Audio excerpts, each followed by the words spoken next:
તો અહીંયા સર્વનામથી ઓળખવાનું. સર્વનામ આઈ લખેલું છે તો ટુ બી નું રૂપ કયું વપરાશે?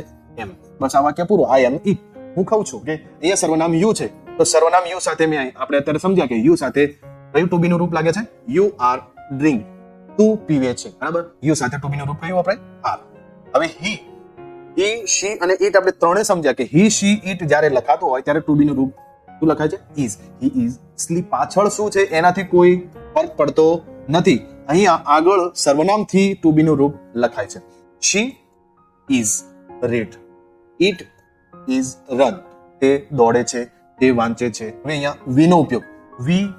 વી સાથે ટુ બી નું રૂપ are. We are work. Clear? જો તમે આ રીતે એમ ઇઝ આર આગળ જે મેં એક્ઝામ્પલો સાથે સમજાવ્યું અને પરફેક્ટ તમે ધ્યાન આપી સમજશો તો આવ્યું જો તમારી એક્ઝામમાં ખાલી જગ્યા ટુ બી ના રૂપ વાળું પૂછાય તમે 1 મિનિટમાં તમે એનું સોલ્યુશન કરી શકો છો. યુ આંખો બંધ કરીને લખી દેવાનું આર. You are study. તું ભણે છે. અને અહીંયા એક ટુ બી નો રૂપ રહી જાય છે ધે. ધે ખાલી જગ્યા પ્લે. તો ધે સાથે અહીંયા ટુ બી નું રૂપ શું લખાશે? They are play. તેઓ રમે છે. ક્લિયર? આ you, he, she, it, we, you અને ધે. આ સર્વનામ સાથે આપણે કયા ટુ બી ના રૂપો શીખ્યા? એમ ઇઝ આર. ક્લિયર?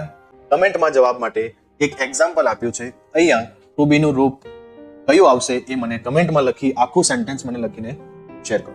વી ખાલી જગ્યા ફ્રેન્ડ્સ. વી સાથે ઇઝ આવશે કે આર આવશે કે એમ આવશે મને લખી અને કમેન્ટ કરશો.